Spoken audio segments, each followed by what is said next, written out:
right, ladies and gentlemen, I am Cousin Luke, your host of Table Talk tonight with Toby LaGrange and Jay Fitzgerald. Jay, Toby, this is not the typical Glenridge setup. You guys have really stepped it up. Me and Toby talked earlier. It was just a table last year, just an old banner that had the wrong time on it, and what a difference, man. You guys got to be really proud of this, right? No, we are. It worked out really well. Yeah? Well, you guys smile. You guys are. This is exciting, right? This is something new. It's very exciting. Yeah, we got the Table Talk. We got SRI on the banner. We got Christmas trees. We had 3 Christmas trees. One got stolen. I'll even do that for you. Yep. We got matching Glenridge shirts. We got the hat. Jay, No, you're going to need a hat soon. Haircut prices went down. But I'm serious. You guys have done a ton of work in the Glenridge, right? Yep. Like, the promotion team, the late miles, what's her name, Vicky, was here earlier, and she's raving about, people are talking about Glenridge and the excitement of bringing another class in. This is all exciting stuff for the Ridge, right? It is exciting. Yeah, a lot of work. A lot of work. Labor of love. Labor of love. Toby, labor of love. Labor of love. Still enjoy it?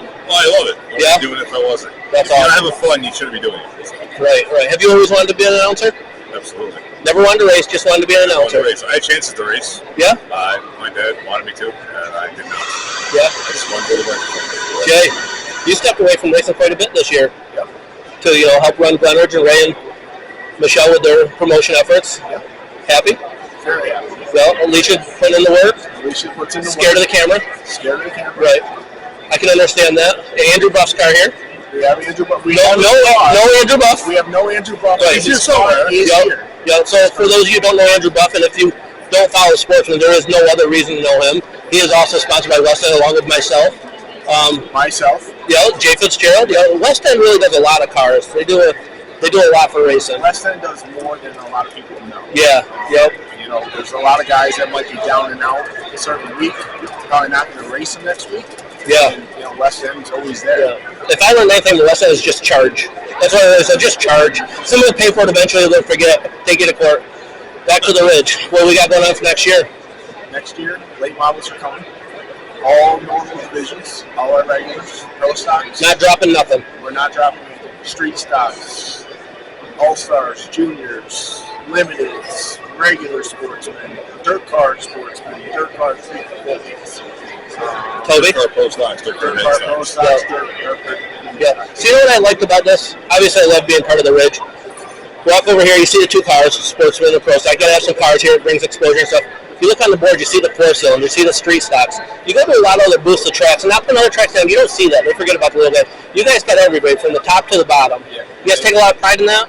We do, because we're racers. Yes. We're racers. We get it. So?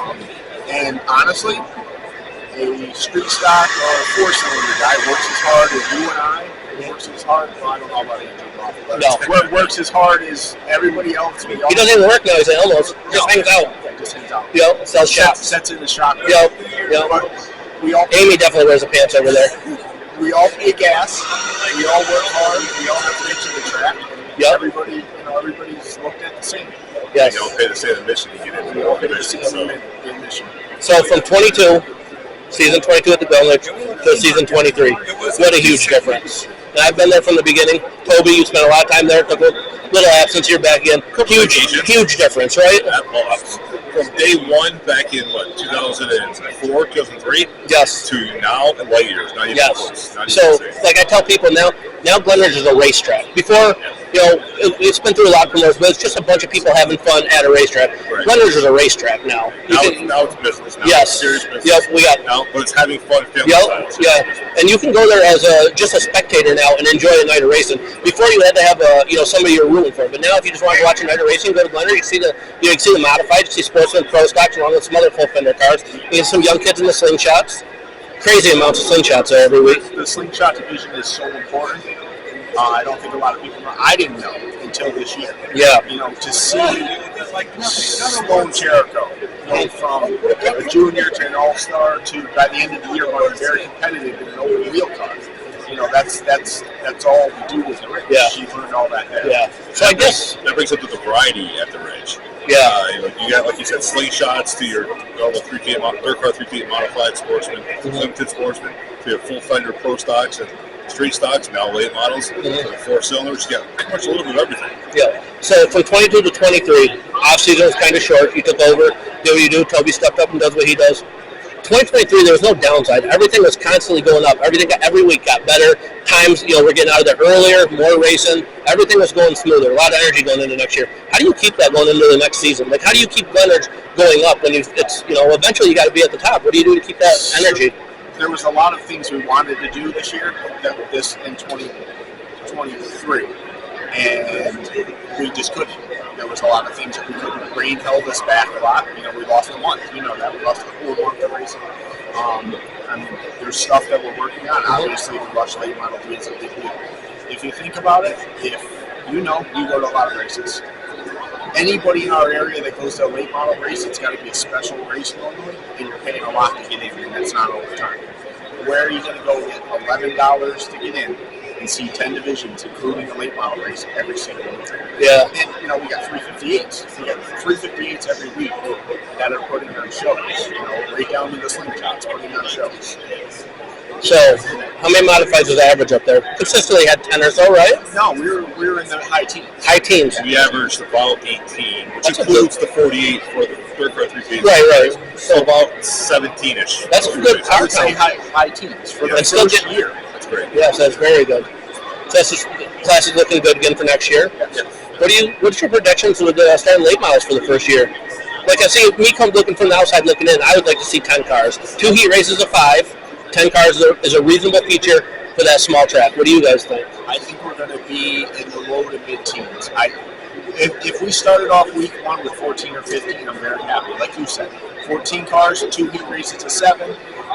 That's good racing, and I think it'll grow from there into the same field as we have 3 compete. Yeah. And if you look at down the line are now 10 divisions, and now every division runs a heat race, so it goes a lot quicker than it may sound. And not to speak for Jake, but I think if we got 12 to 15 in every division, that would be perfect. Yeah. And some people would say, that's not, I think that's barely a heat race in some places. Well, we're trying to give you variety. Yeah. We're giving you 10 different divisions, 12 to 15 in each, starting at 5:30 and having you out of there by 9:30, 10 o'clock. Yeah. Well, 2 divisions of slingshots, too. That's a lot to take on. It is. Yeah, track prep, everything. Slingshots are very important with the track prep, the time. Think about it, the beginning of the season, the end of the season. Those kids are going to school on Monday morning, so Yeah. we have to get them out of there. Yeah. The other thing that is really, really good is we're building future drivers from Yeah. these slingshots.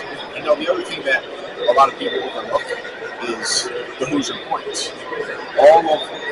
All of the Hoosier point divisions, the winners are from Glenridge. Yeah. That's a big deal. Yeah. Let's just have a smaller car count, but it shows we have quality drivers. Yeah, that's what I was just going to bring up. You look at, you go to Malta and you say, I heard you won at the Ridge again. There's only 10 cars there. Well, 5 of those cars are winning races on other tracks, and that's in every division. Right.